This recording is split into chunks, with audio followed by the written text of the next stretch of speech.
নমস্কাৰ স্বাগতম জনাইছো এতিয়া অসম জাতীয় পৰিষদলৈ খুদ বৈছে জাতীয়তাবাদী নেতাৰ নতুন আঞ্চলিক দলটোত একেদিনে যোগদান কৰিলে অসম সংগ্ৰামী মঞ্চৰ 22 জন সদস্যই এজেপিত যোগ দিলে বিশিষ্ট সাংবাদিক অদীপ কুমাৰ ফুকনে লগতে তেওঁৰ হৈতে আন বহুজন আহিল এই দলটোলৈ কিন্তু এই নতুন দলটোক লৈ বহুকেইটা প্ৰশ্ন উত্থাপন হৈছে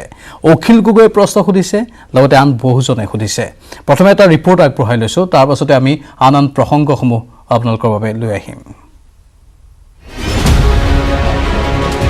জাতীয়তাবাদী নেতাৰ খুদ বৈছে অসম জাতীয় পৰিষদলৈ এজেপিত যোগদান বিশিষ্ট সাংবাদিক অদীপ কুমাৰ ফুকনৰ একেদিনাই দলটোত যোগদান অসম সংগ্ৰামী মঞ্চৰ 22 জন সদস্যৰ নিৰ্বাচন চমু চাপি অহাৰ লগে লগে ৰাষ্ট্ৰীয় লগতে আঞ্চলিকতাবাদী দলসমূহত যোগদান অব্যাহত আছে এজনৰ পিছত আনজন চৰ্চিত লোকৰ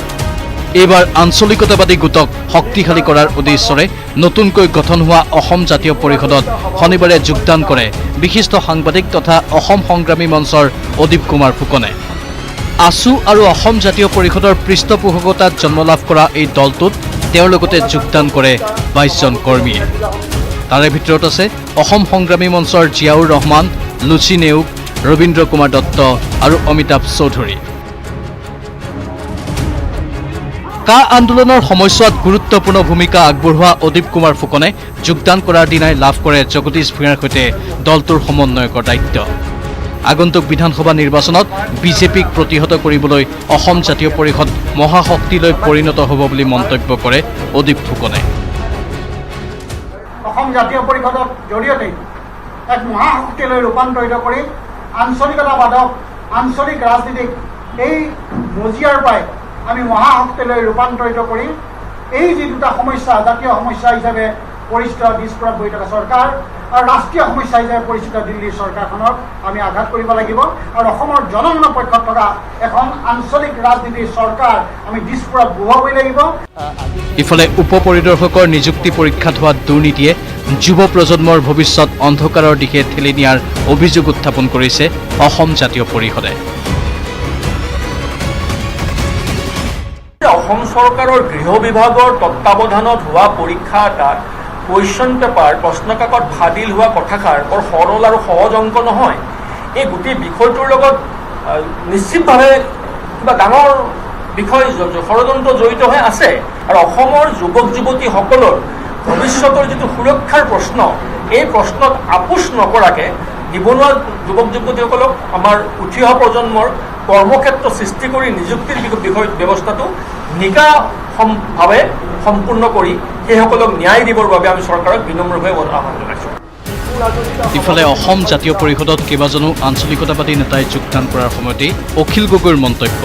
এক দল এক পতাকা নীতি নমুনাটো এক ঐতিহাসিক ভুল সদৌ অসম ছাত্ৰ সন্থাৰ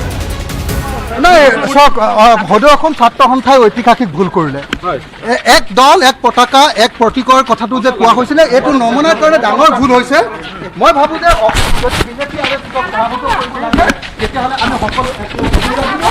সেই কথাটো আহ্বান জনাইছোঁ আৰু এতিয়া কৃষক মুক্তিয়ে কিবা দল কেমেৰা পাৰ্চন নিতুল কৃষ্ণৰ সহযোগত হীৰকজ্যোতি মালাকাৰৰ report News 18 Assam north east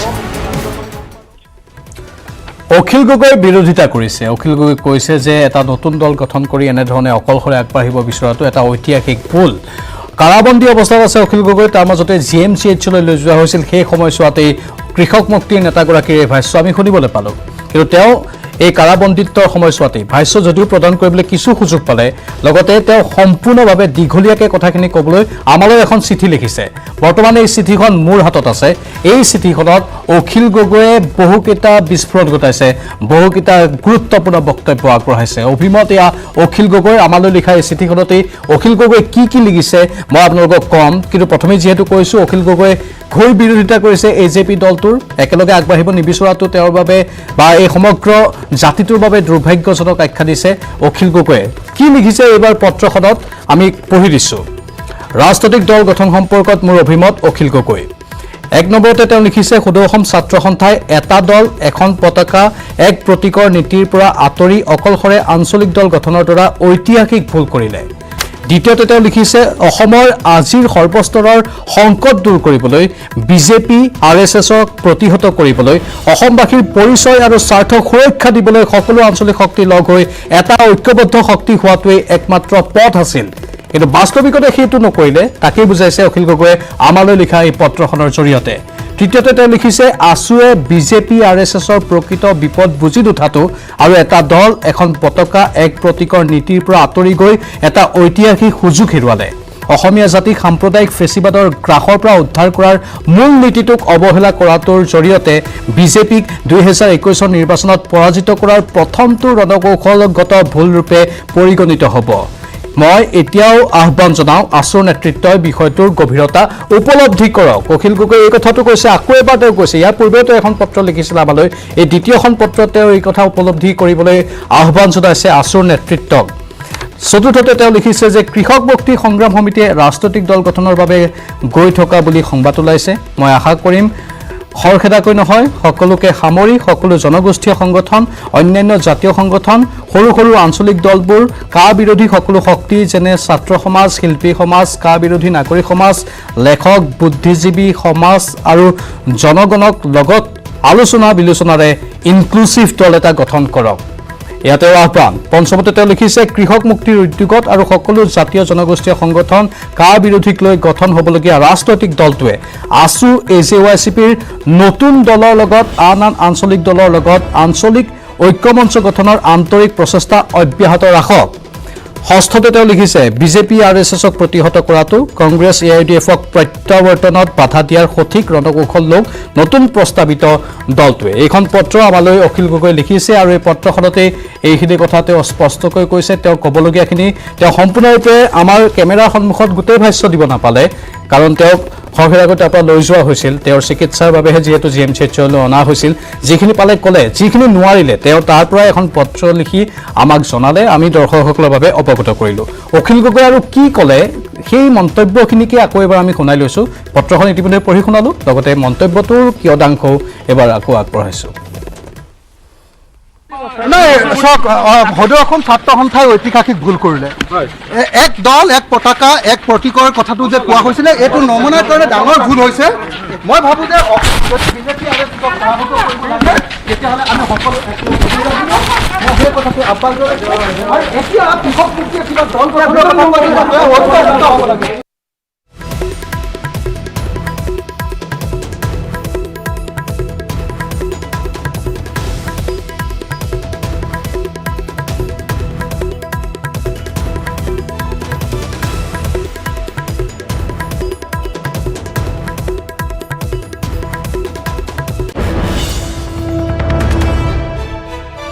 গগৈৰ কিছু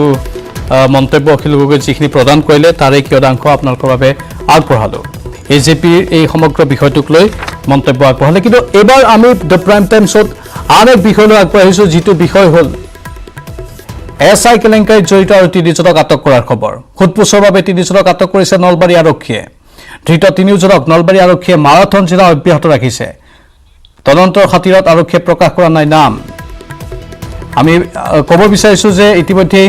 আন এটা ইছ্যু আন এটা গুৰুত্বপূৰ্ণ খবৰ দ্য প্ৰাইম টাইমছৰ সেইটো হ'ল সমগ্ৰ SI কেলেংকাৰীৰ নতুন নতুন তথ্য উদ্ঘাটন হৈ আছে এজনৰ পাছত আন এজন জালত পৰিছে এইবাৰ SI কেলেংকাৰীত জড়িত আৰু 3জনক আটক কৰা হৈছে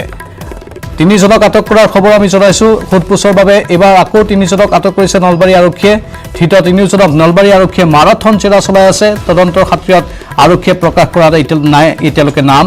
ধৃত কুলদীপ ৰাজবংশী 7 দিনৰ আৰক্ষীৰ জিম্মালৈ প্ৰেৰণ কৰা হৈছে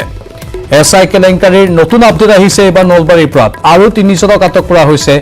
ইতিমধ্যে হোটেল ভাৰ্গৱৰ 2জনকৈ মেনেজাৰক আটক কৰা হৈছিল লগতে থেংক ইউ লজৰ স্বত্বাধিকাৰীক আটক কৰা হৈছিল কিন্তু মূল অপৰাধী এতিয়াও জালত পৰা নাই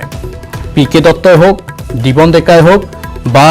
এই সমগ্ৰ কেলেংকাৰীৰ আঁৰত যিটো অদৃশ্য শক্তি কাম কৰি আছে সেই অদৃশ্য শক্তিটো এতিয়াও পোহৰলৈ অহা নাই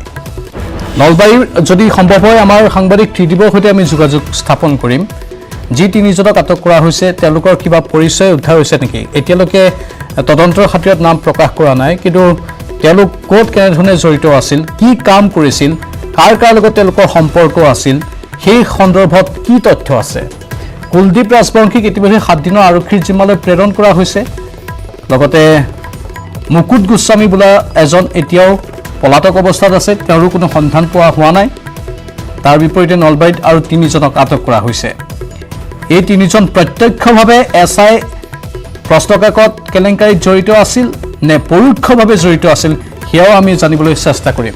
ইতিমধ্যে সোধপোছৰ বাবে 3জনক আটক কৰিছে নলবাৰী আৰক্ষীয়ে কিছু সময় পাছতে আমাৰ সতীৰ্থ সাংবাদিকৰ সৈতে আমি যোগাযোগ স্থাপন কৰিম কিন্তু এছআই প্ৰশ্নকাকত ফাদিল কেলেংকাৰীত জড়িত হৈ আছে এটা বৃহৎ নেক্সাছ যুদ্ধগতিত চলা অভিযানত পোহৰলৈ আহিছে ইজনৰ পিছত সিজনৰ নাম ৰাজ্যৰ প্ৰান্তে প্ৰান্তে অভিযান চলাই এই পৰ্যন্ত গ্ৰেপ্তাৰ কৰিছে 13 অভিযুক্তক আৰু শেহতীয়াকৈ নলবাৰীত 3জনক আটক কৰা হৈছে কুলদীপ ৰাজবংশী কুমুদ গোস্বামী জয়দেৱ বৰুৱা ইয়াৰে কুমুদ গোস্বামী পলাতক কুলদীপ ৰাজবংশীক আটক কৰা হৈছে জয়দেৱ বৰুৱাকো আটক কৰা হৈছে এছআই পৰীক্ষা কাণ্ডৰে জড়িত নতুন নতুন নাম এতিয়া সন্মুখলৈ আহিব আগন্তুক দিনত হয়তো বহু নতুন নতুন তথ্য পোহৰলৈ আহিব ৰাজ্যৰ বিভিন্ন প্ৰান্তত অভিযান চলিল গ্ৰেপ্তাৰ হ'ল ইজনৰ পিছত সিজন অভিযুক্ত কুলদীপ ৰাজবংশীক গ্ৰেপ্তাৰ কৰা হ'ল প্ৰথমে সোধপোছৰ বাবে আটক কৰা নৱনিৰ্মাণ ভাৰত নামৰ এটা সংগঠনৰ ৰাজ্যিক সভাপতি কুলদীপ ৰাজবংশী অৱশেষত গ্ৰেপ্তাৰ কৰা হ'ল 7 দিনৰ আৰক্ষীৰ জিম্মালৈ প্ৰেৰণ কৰা হৈছে তেওঁৰ বাসগৃহত শুকুৰবাৰৰে পৰা চলিছিল আৰক্ষীৰ অভিযান ইফালে নলবাৰীৰ মহম্মদনগৰত থকা কুলদীপৰ বাসগৃহত চলা তালাচী অভিযানত জব্দ হ'ল বহু সিম কাৰ্ড কোচিং চেণ্টাৰৰ কিছু তথ্য বেংক ডিমাণ্ড ড্ৰাফ্ট পৰিবহণ বিভাগৰ পৰীক্ষাৰ এডমিট কাৰ্ড কুলদীপ ৰাজবংশীয়ে ফেচবুকত এটা কোচিং চেণ্টাৰৰ বাবে পোষ্ট দিছিল যদিও এই পৰ্যন্ত আৰক্ষীয়ে কোনো তথ্য লাভ কৰা নাই কোচিং চেণ্টাৰ সম্পৰ্কে পোহৰলৈ আহিছে কুমুদ গোস্বামী নামৰ এজন লোকৰ সৈতে কুলদীপ ৰাজবংশী এছআই পৰীক্ষা কাণ্ডৰে জড়িত থকাৰ তথ্য কিন্তু কুমুদ গোস্বামী ক'ত কুমুদ গোস্বামী এতিয়ালৈকে কোনো সন্ধান নাই পলাতক অৱস্থাত আছে কৃষি বিভাগৰ গ্ৰাম্য সেৱক হয় কুমুদ গোস্বামী আমি এইখিনি তথ্য ধাৰাবাহিকভাৱে জনাই থাকিম কিন্তু যেহেতু নলবাৰীৰ 3জনক আটক কৰাৰ খবৰটো আমি জনাইছোঁ শেহতীয়াভাৱে কিছু সময় পূৰ্বে মাত্ৰ আপডেটটো হৈছে আমাৰ সতীৰ্থ ত্ৰিদীপ কলিতা আছে ফোন লাইনত ত্ৰিদীপ কি খবৰ আছে এওঁলোক প্ৰত্যক্ষভাৱে জড়িত আছিল নেকি এছআই কেলেংকাৰীত চাওক আচলতে এই মুহূৰ্তত সেয়া স্পষ্টকৈ ক'ব পৰা নাযাব কিয়নো আৰক্ষীয়ে এই সমগ্ৰ বিষয়টো তদন্তৰ খাতিৰত সংবাদ মাধ্যমৰ পৰা আঁতৰাই ৰখা পৰিলক্ষিত হৈছে কিন্তু এটা কথা ঠিক কুলদীপ ৰাজবংশী বোলা যিগৰাকী যুৱকক বৃহস্পতিবাৰে নলবাৰী আৰক্ষীয়ে আটক কৰিছিল আৰু তেখেতৰ ভাষ্যৰ ভিত্তিতে হয়তো এই 3 লোককো নলবাৰী আৰক্ষীয়ে আজি সোধপোছৰ বাবে আটক কৰিছে আৰু নলবাৰী আৰক্ষীয়ে ইতিমধ্যে 3জনকে মানথান জেৰা অব্যাহত ৰাখিছে আৰু তদন্তৰ খাতিৰত কিন্তু এই মুহূৰ্তলৈকে আৰক্ষীয়ে মুখ খোলা নাই আনফালে যিগৰাকী কুলদীপ ৰাজবংশীক বৃহস্পতিবাৰে আটক কৰিছিল সেই আৰু শুকুৰবাৰে যিহেতু তেখেতৰ বাসগৃহত তালাচী চলাইছিল আৰু তাৰ পিছতে কুলদীপ ৰাজবংশীক গ্ৰেপ্তাৰ কৰিছিল নলবাৰী আৰক্ষী আৰু নলবাৰী আৰক্ষীয়ে গ্ৰেপ্তাৰ কৰি আজি দিনৰ ভাগত তেখেতক নলবাৰী আদালতত হাজিৰ কৰাইছিল আৰু পুনৰ আদালতে 7 দিনৰ বাবে আৰক্ষীৰ জিম্মালৈ দিছে কুলদীপ ৰাজবংশীক আৰু এইখিনি মুহূৰ্তত এইখিনি তথ্য আনহাতে এটা কথা উল্লেখ কৰিব বিচাৰিছো যিকৈ কুমুদ গোস্বামীৰ নাম আহি পৰিছে আৰু সেই কুমুদ গোস্বামী কিন্তু বৰ্তমানৰ পলাতক আৰু কুমুদ গোস্বামী টিহুৰ কৃষি বিভাগৰ গ্ৰাম সেৱক বুলি আমি জানিব পাৰিছো আৰু এইগৰাকী কুমুদ গোস্বামী বৰ্তমানো আৰক্ষীৰ চকুত ধূলি দি পলায়ন কৰি আছে ত্ৰিদীপ দুৰ্ভাগ্যজনক কথাটো হ'ল যে এখন জিলাৰে বহু লোক এই সমগ্ৰ কেলেংকাৰীৰ সৈতে সাঙুৰ খাই পৰিছে নলবাৰী জিলাৰ বহুকেইজনৰ নাম এতিয়া সন্মুখলৈ আহিবলৈ ধৰিছে নহয় জানো নিশ্চয়কৈ প্ৰাঞ্জল সেয়াই এই মুহূৰ্তত আচৰিত হ'বলগীয়া কথা কিয়নো যিহেতু নলবাৰীত এটাৰ পিছত আনটো এই এছআই কেলেংকাৰীৰ লগত জড়িত হৈ পৰা খবৰ আহি পৰিছে বা ইয়াৰ এই অভিযোগৰ ভিত্তিতে আৰক্ষীয়ে যিহেতু এটাৰ পিছত আনটোক আটক কৰা পৰিলক্ষিত হৈছে তেনে পৰিপ্ৰেক্ষিতত চাবলৈ গ'লে সঁচাকৈ চিন্তনীয় বিষয় কিয়নো নলবাৰীৰ দৰে এখন জিলাত যেহেতু এটাৰ পিছত আনটো এছআই কেলেংকাৰীৰ সৈতে জড়িত লোকক আটক কৰিছে আৰু ইয়াতকৈ হয়তো নলবাৰীৰ বাবে দুৰ্ভাগ্যজনক কথা নাই বুলি সকলো হয়তো ভুল কোৱা নহ'ব কিন্তু এই মুহূৰ্তত আৰক্ষীয়ে সম্পূৰ্ণৰূপে তদন্ত প্ৰক্ৰিয়া আগবঢ়াই নিছে আৰু যিহেতু তদন্তত কোনো ধৰণৰ খুটি নাটি নহয় তাৰ ওপৰত নজৰ ৰাখি নলবাৰী আৰক্ষীয়ে সমগ্ৰ বিষয়টো সংবাদ মাধ্যম অথবা আঁতৰাই ৰখা পৰিলক্ষিত হৈছে ত্ৰিদীপ নলবাৰীৰ টিহু মাখিবাহাত ঘৰ এই কুমুদ গোস্বামী বোলাজনৰ কুমুদ গোস্বামীৰ ঘৰত বৰ্তমান তেওঁৰ পৰিয়ালৰ কোন কোন লোক থাকিব পাৰে আৰক্ষীয়ে কি কৈছে প্ৰাঞ্জল কুমুদ গোস্বামীৰ ঘৰ হৈছে টিহুৰ মাখিবাহাৰ অন্তৰ্গত সন্ধেলি আৰু সেই ঘৰটোত বৰ্তমান পৰিয়ালৰ লোক আছে বুলি আমি খবৰ লাভ কৰিছোঁ। কিন্তু আচৰিত কথাটো হ'ল, হয় কুমুদ গোস্বামী পলাতক অৱস্থাত আছে, সেয়া সঁচা, আৰক্ষীয়ে কৰায়ত্ব কৰিব পৰা নাই। কিন্তু কুমুদ গোস্বামীৰ বাসগৃহত কিয় আৰক্ষীৰ লোকে তালাচী চলোৱা নাই, সেয়াও কিন্তু এটা চাবলগীয়া দিশ হৈ আছে এই মুহূৰ্তত। ধন্যবাদ জনাইছোঁ ত্ৰিদীপ। মুঠতে আৰক্ষীয়ে পুংখানুপুংখ ৰূপত তদন্ত আগবঢ়োৱা বুলি কৈছে, কিন্তু বহু ক্ষেত্ৰত যেন ক'ৰবাত থমকিও ৰ'বলগীয়া হৈছে। কুমুদ গোস্বামীৰ বাসগৃহত এতিয়ালৈকে তালাচী চলোৱা নাই বুলি আমাৰ সতীৰ্থ সাংবাদিকগৰাকীয়ে কৈছে। তেনেধৰণৰ হয়তো বহু ওলাব যিসকলক প্ৰকৃততে তদন্তৰ আওতালৈ এতিয়া অনাই হোৱা নাই। তেওঁলোকৰ নাম হয়তো আৰক্ষীৰ লগত আছে, নামৰ এখন দীঘলীয়া তালিকা হয়তো আছে। কাৰণ আমি প্ৰথম দিনাৰ পৰাই কৈ আছোঁ যে এই সমগ্ৰ কেলেংকাৰীৰ আঁৰত কেৱল এজন, দুজন, 10জন, 20জন ব্যক্তি জড়িত হ'বই নোৱাৰে। তেওঁলোকৰ ওপৰত কোনো শক্তিশালী চক্ৰৰ হয়তো আশীৰ্বাদ থাকিবই, নহ'লে এনে এটা নেক্সাছ চলাই থকাটো সম্ভৱপৰ নহয়। আৰক্ষী লাগিলে যিমানেই উচ্চপদস্থ বিষয়া নহওক, ইয়াৰ আঁৰত যে এটা ভয়ংকৰ শক্তিশালী চক্ৰ জড়িত হৈ আছে সেইটো জল পটকৈ ওলাই আছে। কিন্তু আৰক্ষীৰ তদন্তত, CID ক্ৰাইম ব্ৰাঞ্চৰ তদন্তত সেইখিনি সোমাবনে, নে তেওঁলোক মুখাৰ আঁৰৰ মুখ হৈ থাকি যাব? সেয়েহে হয়তো বহুতে দাবী উত্থাপন কৰিছে যে কেৱল CID আৰু ক্ৰাইম ব্ৰাঞ্চে নহয়, এই সমগ্ৰ কেলেংকাৰীৰ তদন্ত চেণ্ট্ৰেল ব্যুৰ অফ ইনভেষ্টিগেশ্যন অৰ্থাৎ CBIৰ দ্বাৰা কৰিব লাগে। তেতিয়াহে হয়তো জোঙা মেকুৰী ওলাব পাৰে। ইয়াত ৰাজনীতিৰ মেৰপেজটো যাতে সোমাই নাযায়, কাৰণ ৰাজনীতিৰ মেৰপেজ সোমালেই প্ৰকৃত অপৰাধী সদায় সাৰি যায়, আৰু প্ৰকৃত অপৰাধী পাছত বহু বছৰ মূৰত কেতিয়াবা আপুনি VIP ৰূপতো দেখা পাব পাৰে। তেনেকুৱা ধৰণৰ ঘটনা এইখন ভাৰতত হৈয়ে থাকে, এইখন মুলুকত হৈয়ে থাকে। কিন্তু এইবাৰ তেনে নহ'ব বুলি আশা কৰা হৈছে। কিন্তু প্ৰকৃত অৰ্থত হয়নে নহয়, তেনেকুৱা হ'ব দিবনে নহয়, বা তেনেকুৱাকৈ আৰক্ষীয়ে তদন্ত আগবঢ়াবনে নাই, তাক লৈও প্ৰশ্ন উত্থাপন হৈছে। ইতিমধ্যে আমি জনাইছোঁ যে আন এজন অভিযুক্তৰ নাম জয়দেৱ বৰুৱা তিনিচুকীয়াত আৰক্ষীয়ে কৰায়ত্ব কৰিছে। তেওঁৰ সম্পৰ্কীয় ব্যক্তিৰ ঘৰত থাকিব গৈছিল, নৈশ বাছযোগে পুৱা তিনিচুকীয়াত উপস্থিত হৈছিল পলাতক হৈ থকা জয়দেৱ বৰুৱা। তেওঁকো বৰ্তমান গুৱাহাটীলৈ অনা হৈছে আটক কৰি। দুৰ্নীতিৰে সম্পত্তিৰ পাহাৰ গঢ়া প্ৰাক্তন আৰক্ষী বিষয়া PK দত্তৰ সুহাত জয়দেৱক সোধপোছৰ অন্তত বহু গুৰুত্বপূৰ্ণ তথ্য লাভ কৰাৰ সম্ভাৱনা আছে। SI কেলেংকাৰীৰে জড়িত আৰু এজনক গ্ৰেপ্তাৰ কৰা হৈছে। দুৰ্নীতি সম্ৰাট PK দত্তৰ লখৰাৰ ভাৰ্গৱ হোটেলৰ দ্বিতীয়জন মেনেজাৰকো গ্ৰেপ্তাৰ। CID গ্ৰেপ্তাৰ কৰিলে ৰূপম ডেকাকো। ইয়াৰ পূৰ্বে গ্ৰেপ্তাৰ হৈছিল একেখন হোটেলৰ মেনেজাৰ ৰাহুল ডেকা। এইখন হোটেলত কেলেংকাৰীৰ গোপন লেনদেনৰ ধনো লুকুৱাই ৰখাৰ সন্দেহ কৰা হৈছিল। শুকুৰবাৰে সোধপোছৰ বাবে ৰূপমক আটক কৰিছিল CIDয়ে। ৰূপমৰ পৰা ভাৰ্গৱ হোটেলত হোৱা পৰীক্ষাৰ বহু তথ্য লাভ কৰিছে ক্ৰিমিনেল ইনভেষ্টিগেশ্যন ডিপাৰ্টমেণ্টে।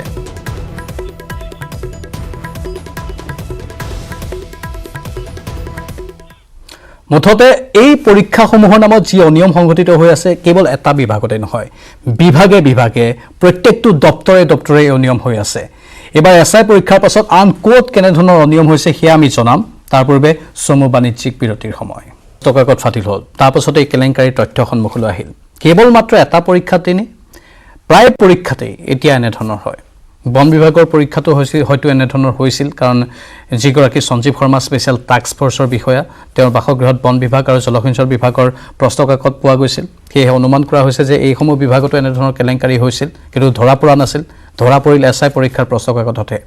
ৰাজ্যত কিমান বা দেশত কিমান এনেধৰণৰ খেলিমেলি কেলেংকাৰী সংঘটিত হৈ আছে। SI পৰীক্ষাৰ প্ৰশ্নকাকত ফাদিল আৰু অনিয়মক লৈ ৰাজ্যজুৰি প্ৰতিক্ৰিয়া সৃষ্টি হৈ থকাৰ মাজতে নাজিৰাত পোহৰলৈ আহিছে ONGCৰ চাকৰিৰ ভুৱা নিযুক্তি পত্ৰ দিয়াৰ ঘটনা। হাতত ভুৱা নিযুক্তি পত্ৰলৈ যোগদান কৰিবলৈ আহি ৰঙাঘৰৰ আলহী হ'ল 2 যুৱক। গ্ৰেপ্তাৰ হ'ল নিযুক্তি পত্ৰৰ নামত ধন সংগ্ৰহ কৰা চক্ৰৰ দালালো।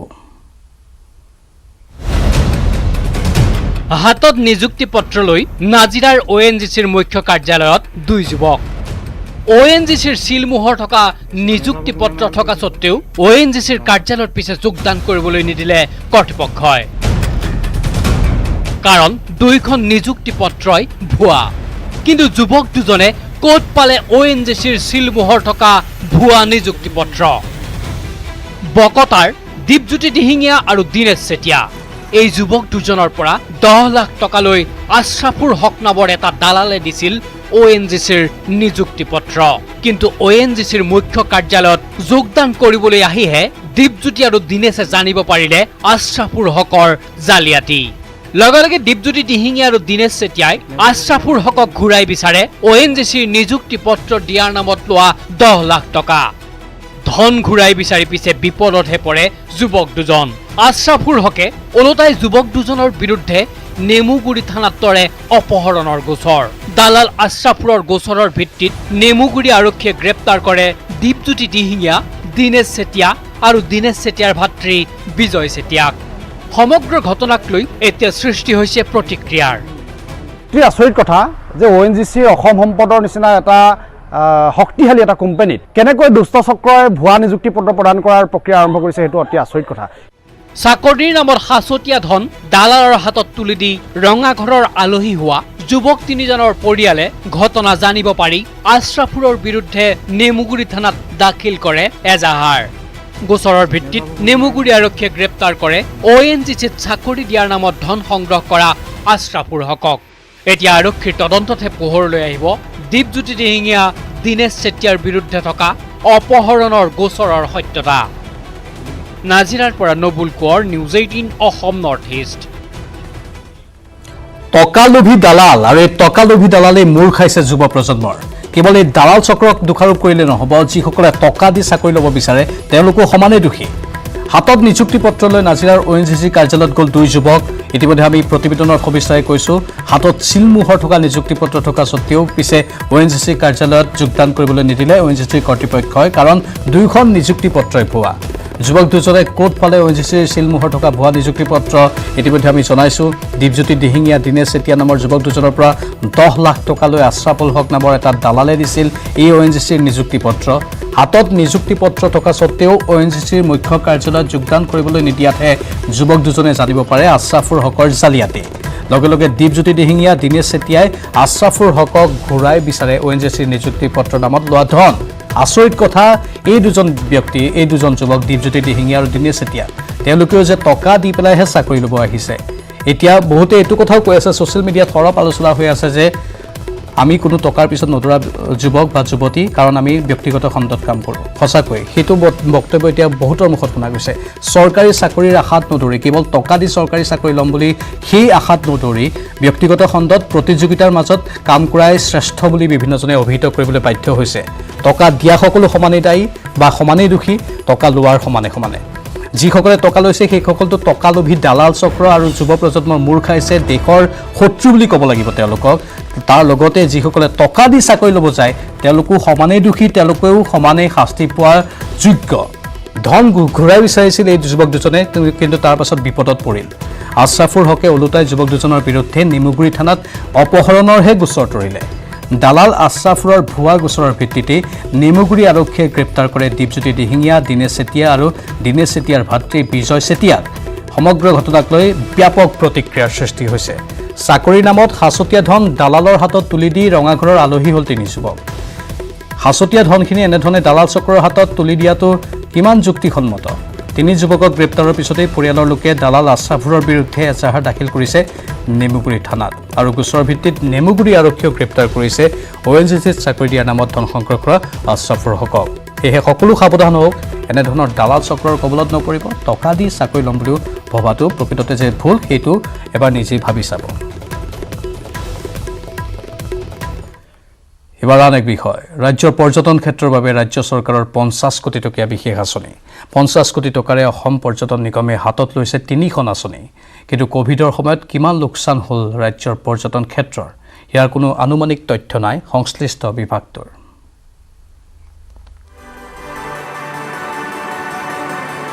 ৰাজ্যৰ পৰ্যটন ক্ষেত্ৰৰ পুনৰ উজ্জীৱনৰ অৰ্থে ৰাজ্য চৰকাৰৰ 50 কোটি টকীয়া বিশেষ আঁচনি।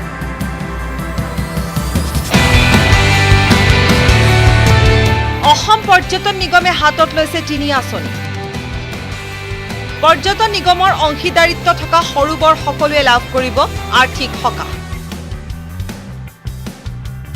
যি পৰ্যটন ক্ষেত্ৰৰ লগত জড়িত যিমান পঞ্জীয়নভুক্ত অনুষ্ঠান আছে বা এনেকুৱা ধৰণৰ ষ্টেক হোল্ডাৰ আছে, তেখেতসকলৰ কাৰণে আমি পৰ্যটন সঞ্জীৱনী নামেৰে এটা আঁচনি ঘোষণা কৰিছোঁ। আমি তেখেতসকলক 1 লাখ টকাৰ পৰা 20 লাখ টকালৈকে ঋণৰ ব্যৱস্থা, ৱৰ্কিং কেপিটেল লোন। আঁচনি 1 পৰ্যটন সঞ্জীৱনী। 1 লাখৰ পৰা 20 লাখ টকা পৰ্যন্ত লাভ কৰিব ৱৰ্কিং লোন। 1 বছৰলৈ গৰাকীয়ে প্ৰদান কৰিব নালাগে কোনো সুদ কিস্তি। বিপৰীতে 1 বছৰলৈ চৰকাৰে পৰিশোধ কৰিব সুদ। এই লোনসমূহৰ ক্ষেত্ৰত 1 বছৰ মনিটৰিং পিৰিয়ড থাকিব তেওঁলোকে 1 বছৰত লোন ৰিপে কৰিব নালাগে আৰু 1 বছৰৰ যিটো ইন্টাৰেষ্ট হ'ব যিটো ইন্টাৰেষ্ট মানে সুদ হ'ব এই সুদটো অসম চৰকাৰে বহন কৰিব আঁচনি 2 পৰ্যটন সাৰথী মুকলি হ'ব এটা বৈদ্যুতিক অনলাইন গেজেট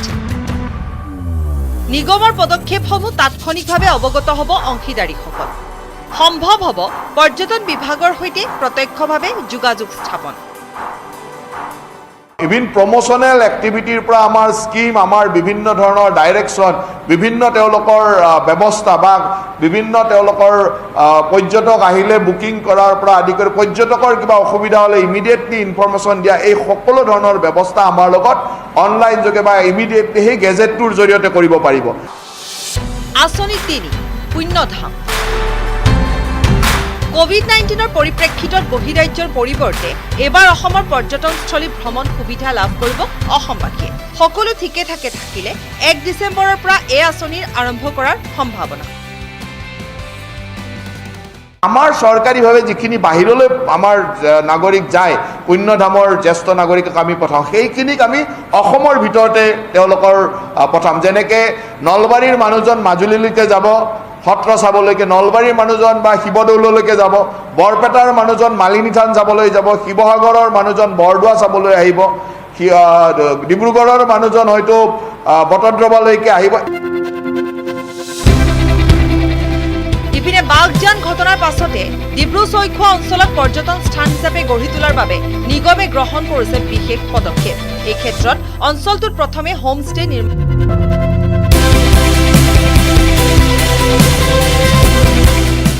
অসম পৰ্যটন নিগমে এই সকলোবোৰ পদক্ষেপ গ্ৰহণ কৰিলে ঠিকেই কিন্তু কোভিডৰ সময়ছোৱাত অসম পৰ্যটনৰ ক্ষেত্ৰত কিমান লোকচান হ'ল তাৰ নাই কোনো আনুমানিক তথ্য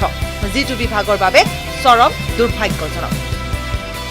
কেমেৰা পাৰ্চন মনোজৰ সৈতে বলেন Bhattacharya report News 18 Assam north east তো প্ৰাইম টাইম শ্ব' চলি থাকিব কিন্তু এইখিনি সময় হৈছে চমু বাণিজ্যিক বিৰতিৰ শৰ্মাৰ সভাত ধোৱাচাঙত উঠিল কোভিড প্ৰটকল সামাজিক দূৰত্ব নামানি মন্ত্ৰী হিমন্ত বিশ্ব শৰ্মাৰ সভাত ভিৰ কৰিলে শ লোকে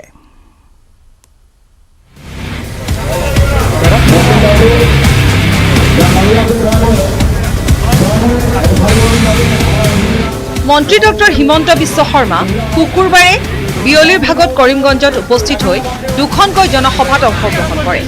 প্ৰথমতে ৰাতাবাৰী সমষ্টিৰ ৰামকৃষ্ণ নগৰৰ 1000খন আসনযুক্ত আটকধুনীয়া প্ৰেক্ষাগৃহৰ আধাৰশিলা স্থাপন কৰাৰ লগতে 13 কোটি টকাৰে নিৰ্মিত এই বিশেষ প্ৰেক্ষাগৃহটো বৰাক উপত্যকাৰ আটাইতকৈ ডাঙৰ প্ৰেক্ষাগৃহৰ হোৱাৰ কথাও তেওঁ ঘোষণা কৰে লগতে ৰাতাবাৰী সমষ্টিৰ উন্নয়নৰ বাবে আৰু বিধ্বস্ত পথ নিৰ্মাণৰ বাবে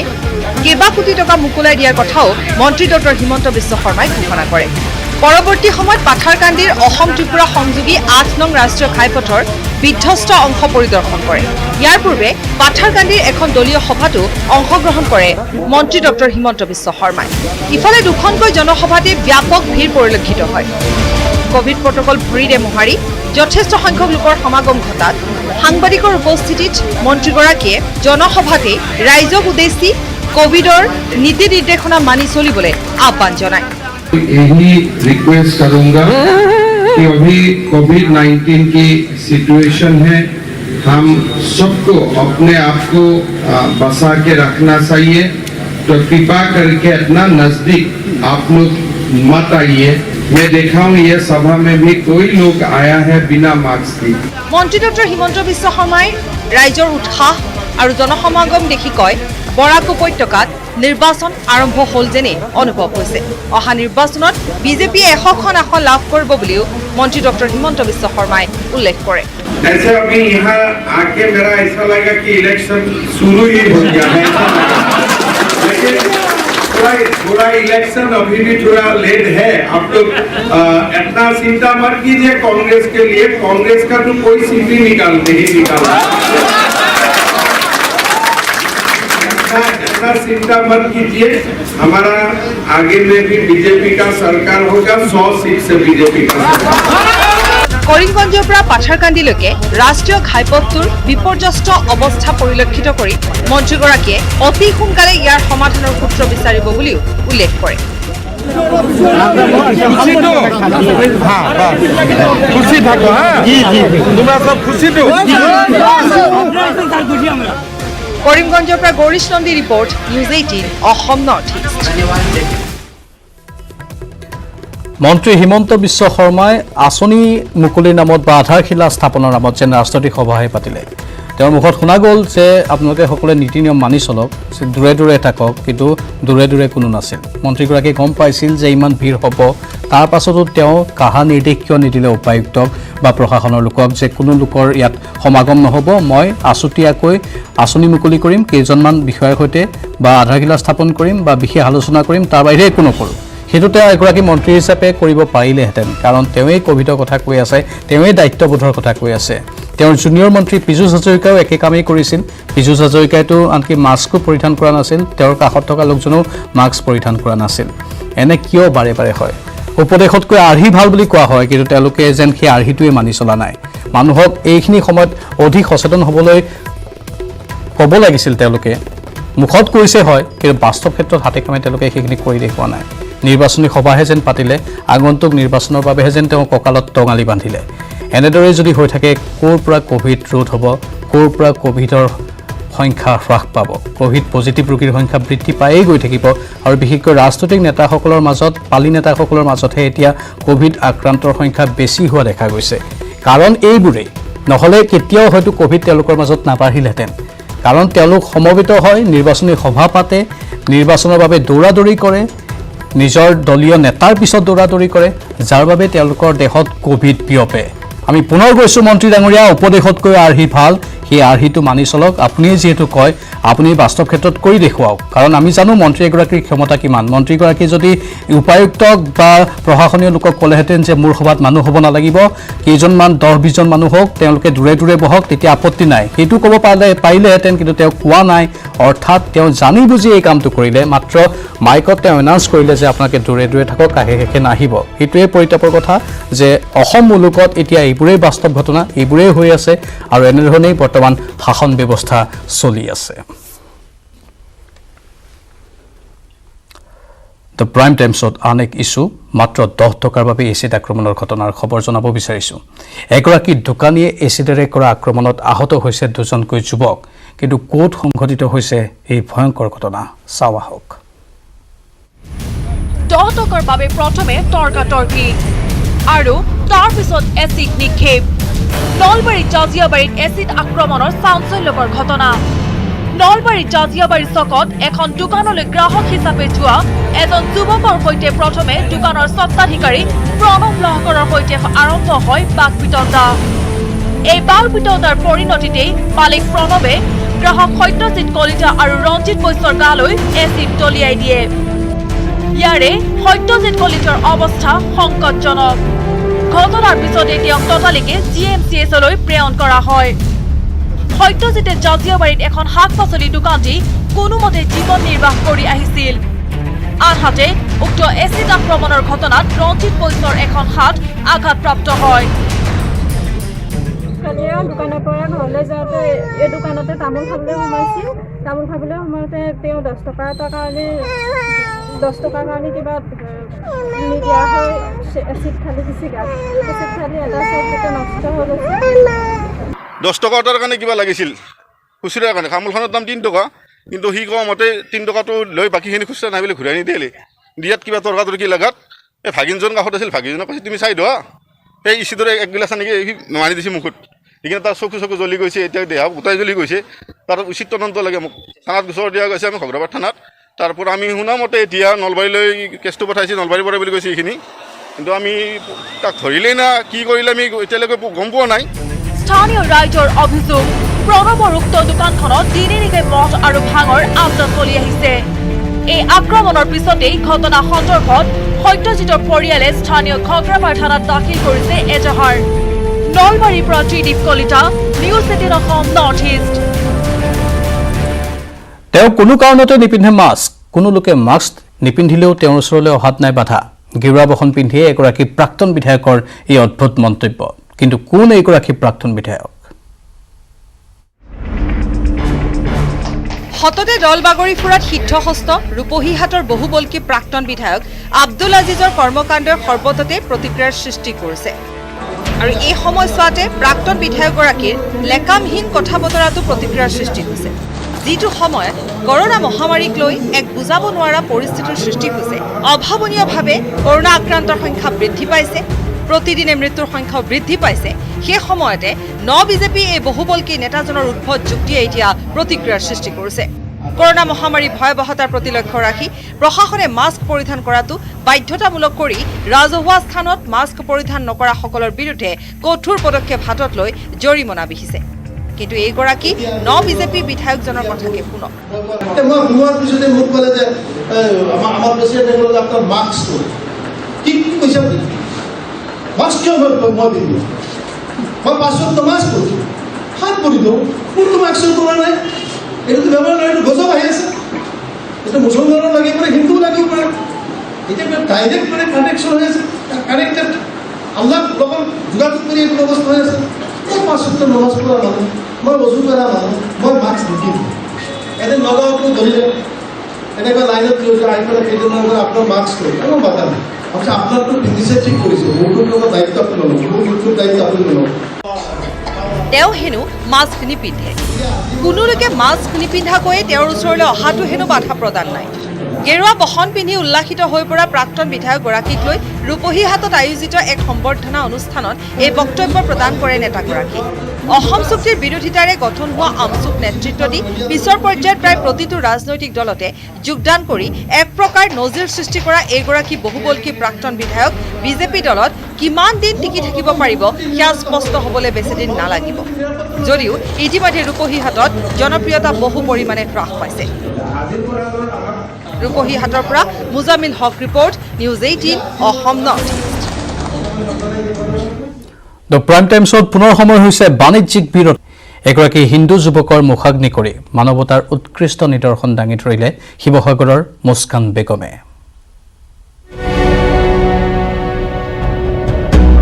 মুছলমান বোৱাৰীয়ে মুখাগ্নি কৰিলে হিন্দু যুৱকৰ এজন হিন্দু যুৱকৰ অকাল মৃত্যুৰ পিছত মুখাগ্নি কৰিলে এইগৰাকী মুছলমান মহিলাই সম্প্ৰীতিৰ মিলনভূমি শিৱসাগৰৰ এই ঘটনা এইগৰাকী শিৱসাগৰ ৰংঘৰ চাৰিআলিৰ মুস্কান বেগম বিবাহসূত্ৰে শিৱসাগৰৰ বোৱাৰী মুস্কানৰ তিনিচুকীয়াৰ পিতৃ মাতৃহাৰা ধ্ৰুৱজ্যোতি মজুমদাৰৰ সৈতে আছিল ভাতৃ ভগ্নীৰ সম্পৰ্ক ঘৰুৱা অশান্তিৰ বাবে কিছুদিনৰ পূৰ্বে ধ্ৰুৱজ্যোতিয়ে তিনিচুকীয়াৰ পৰা আহি থাকিবলৈ লৈছিল মুস্কানৰ ঘৰত কিন্তু 22 ছেপ্টেম্বৰত মুস্কানৰ ঘৰত কোনো নথকাৰ সুযোগ লৈ আত্মহত্যাৰ পথ বাছি লয় ধ্ৰুৱজ্যোতি মজুমদাৰে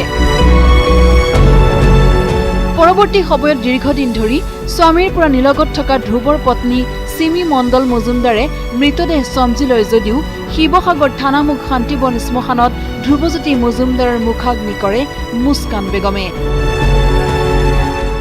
যে মোৰ ভাইটিটো ঢুকাব মই তাক মুখাগ্নি দিব লাগিব তাক জ্বলাব লাগিব আৰু মই মুছলিম হয় মই এই বিষয়ে নাজানো কি ধৰণে কি নিয়ম নীতি ৰীতি নিয়ম মই নাজানো সিহঁতৰ ঘৰৰ মানুহখিনি নাহো ক'লে ৱাইফ শেষ মুহূৰ্তত যেনিবা আহিলে হয়তো এই দায়িত্ব পূৰণ কৰাত মোৰ কিছুমান ভুলো হৈছিল কাৰণ কেলৈ মই ৰীতি নিয়ম নাজানো শিৱসাগৰৰ পৰা Joyjyoti Gogoi news 18 Assam north east আকৌ এবাৰ ৰক্ষকৰ ৰূপত ভক্ষক এবাৰ কাজিৰঙা ৰাষ্ট্ৰীয় উদ্যানত গড়ৰ নিৰাপত্তাত নিয়োজিত বনকৰ্মী নামিল গড়ৰ খৰ্গৰ চোৰাং বেহাত গড়ৰ খৰ্গৰ চোৰাং ব্যৱসায়ত জড়িত 4জনক গ্ৰেপ্তাৰৰ পিছতেই পোহৰলৈ আহিছে এই চাঞ্চল্যকৰ ঘটনা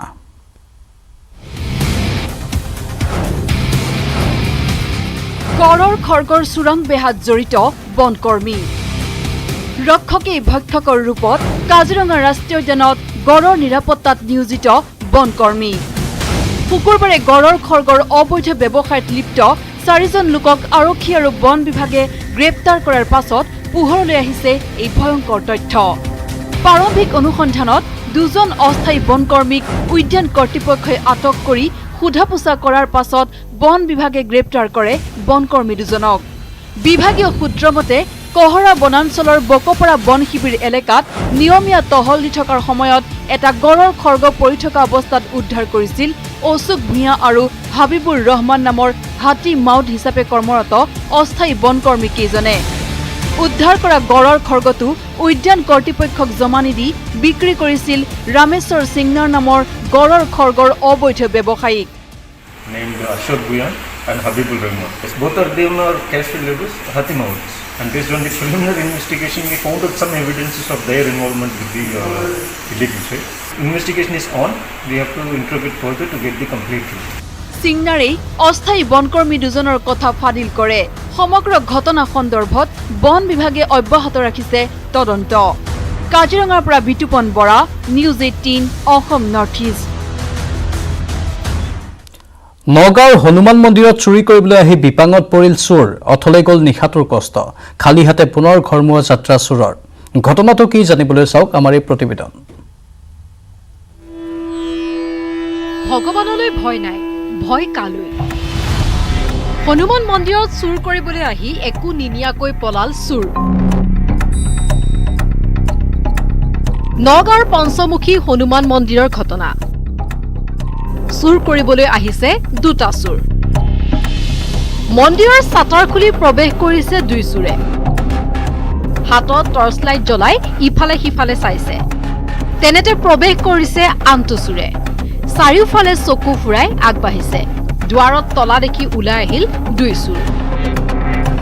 খন্তেক পিছতে চুৰে আকৌ প্ৰৱেশ কৰিছে মন্দিৰৰ ভিতৰত এইবাৰ হাতত এডাল লোহাৰ ৰড এটা চুৰে আৰম্ভ কৰিছে তলা ভাঙিবলৈ তেনেতে আনটো চুৰ ওচৰলৈ আহিছে হঠাৎ ওপৰত কিবা এটা দেখুৱাইছে আৰু তাৰ পাছতে তলা ভাঙিবলৈ এৰি পলাল দুই চুৰ কাৰণ মন্দিৰত আছে চিচিটিভি কেমেৰা ভগৱানলৈ ভয় নকৰা চুৰৰ ভয় চিচি কেমেৰালৈ নগাঁৱৰ পৰা Nilotpal Bora news 18 Assam north east এবাৰ শিলচৰত চিকিৎসা মহাবিদ্যালয় হস্পিটেলত 40খন বিছনাযুক্ত আইচিউৰ মুকলি কৰা হৈছে স্বাস্থ্যমন্ত্ৰী হিমন্ত বিশ্ব শৰ্মাই আজি মুকলি কৰে এই আইচিউ কৰোনাৰ ভয়াৱহতাৰ কথা ভাবি স্বাস্থ্য বিভাগে অত্যাধুনিক প্ৰযুক্তিৰ এই আইচিউ কক্ষৰ ব্যৱস্থা কৰে চিকিৎসা মহাবিদ্যালয়খনত আৰু 500খন বিছনাযুক্ত চিকিৎসালয় ভৱনৰো শিলান্যাস কৰে মন্ত্ৰী হিমন্ত বিশ্ব শৰ্মাই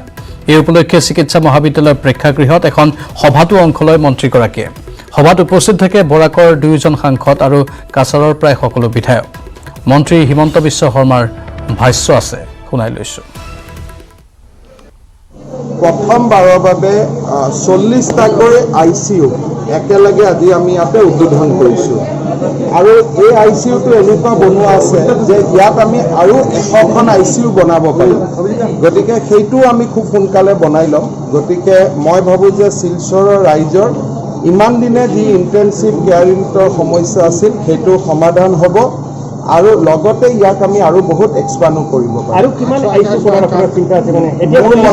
শিলচৰ মেডিকেল কলেজত আমি 100টা আইচিইউ পাব লাগে 100 বেড গতিকে এই 40টাৰ লগত আমি চেষ্টা কৰিম যাতে নেক্সট 2-3 মাহত আমি আৰু 60টা ইয়াতে যোগ কৰিব পাৰোঁ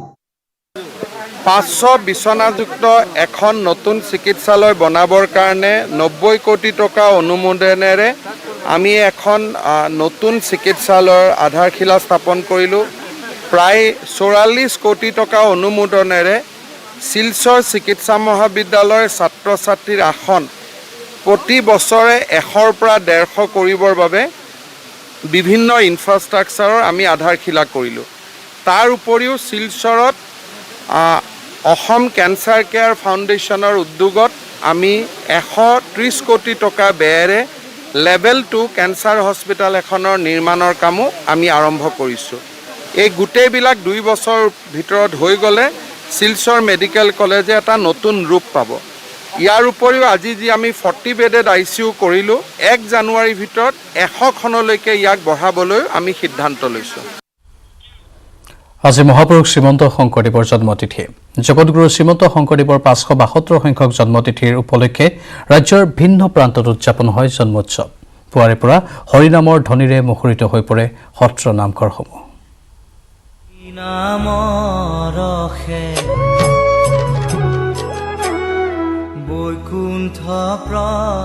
অসমীয়া জাতিৰ প্ৰাণ প্ৰতিষ্ঠাতা কৃষ্ণ সংস্কৃতিৰ জৰিয়তে বিজ্ঞানসন্মত সমাজৰ আন্তঃগাঁথনি ৰচনা কৰা মহাপুৰুষ শ্ৰীমন্ত শংকৰদেৱৰ আজি 572তম জন্ম জয়ন্তী। ৰাজ্যজুৰি সত্ৰীয়া ৰীতি পৰম্পৰাৰে পালন কৰা হৈছে জগতগুৰু শ্ৰীমন্ত শংকৰদেৱৰ জন্মোৎসৱ। হৰিনাম কীৰ্তনৰ ধ্বনিত মুখৰিত হৈ পৰিছে ৰাজ্যৰ সত্ৰ নামঘৰ। বৰপেটা সত্ৰত গুৰুজনাৰ জন্মোৎসৱ উপলক্ষে ভকত বৈষ্ণৱ বাপ বান্ধৱসকলে পুৱাৰ প্ৰসংগত ভাগ লয়। পুৱাৰ প্ৰসংগৰ লগতে ৰীতি পৰম্পৰা অনুসৰি কীৰ্তনঘৰত ঘোষা কীৰ্তন আদিও গোৱা হয়।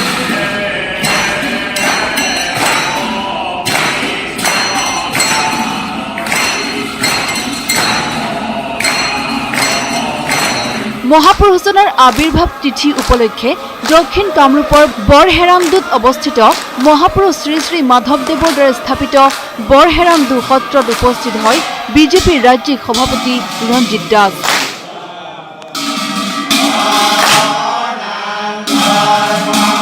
নিজকে মহাপুৰুষ দুজনাৰ একান্ত ভক্ত বুলি মন্তব্য কৰি ভক্তসকলৰ সৈতে নাম কীৰ্তনত অংশগ্ৰহণ কৰি মহাপুৰুষজনাক স্মৰণ কৰে। আজি মোৰ পৰম সৌভাগ্য জগতগুৰু শ্ৰীমন্ত শংকৰদেৱৰ আবিৰ্ভাৱ তিথি উপলক্ষে ইয়াতে সেৱা লৈছোঁ। আৰু যিহেতু আমি নতুন প্ৰজন্মক আমি এইটোৱে আহ্বান জনাইছোঁ যে গুৰুজনাৰ যি কৃষ্টি সংস্কৃতি বা যি গুৰুজনাৰ যি অৱদান, সেই অৱদানসমূহ আমি নতুন পৰীক্ষে আমি আগুৱাই নিব লাগিব। শ্বেক্সপিয়াৰক জানো আমি বহুতে নতুন প্ৰজন্মই, কিন্তু গুৰুজনাই শ্বেক্সপিয়াৰৰ আগতে নাটক সৃষ্টি কৰিছিলে। এইবোৰ যি সৃষ্টি কৃষ্টি সেইসমূহ আমি অসমীয়া সমাজত প্ৰচাৰ প্ৰসাৰ কৰিলেহে গুৰুজনাৰ প্ৰতি আচলতে শ্ৰদ্ধা ভক্তি কৰা হ'ব যেন মই জ্ঞান কৰোঁ। কোভিড-19ৰ ভয়াৱহতাৰ বাবে পূৰ্বৰ দৰে গুৰুজনাৰ জন্ম জয়ন্তী উপলক্ষে নাই উলহ মালহ পৰিৱেশ। কিন্তু নামঘৰে নামঘৰে প্ৰতিজন অসমীয়াই অন্তঃকৰণেৰে স্মৰণ কৰিছে গুৰুজনাক। এয়া যোৰহাটৰ ঢেকীয়াখোৱা বৰনামঘৰৰ দৃশ্য। গুৰু জয়ন্তীৰ দিনা পুৱাৰে পৰাই খোল তাল দবা শংখধ্বনিৰে চলিছে গুৰুজনাৰ সৃষ্টিৰাজিৰ গুণানুকীৰ্তন। নামঘৰৰ চৌপাশে ভাগৱত ভ্ৰমণ কৰি ভকতসকলে জুৰিলে হৰিনাম।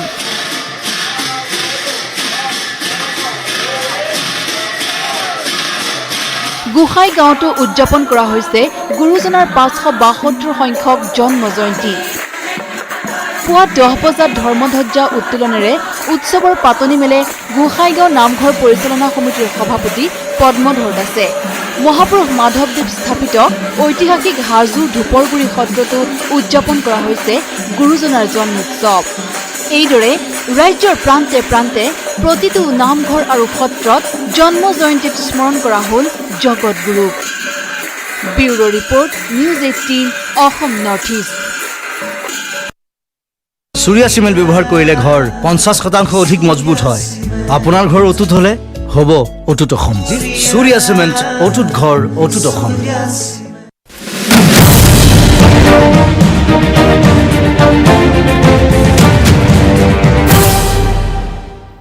আপুনি জানেনে কাষলতিৰ তলৰ ঘামত প্ৰতিপালিত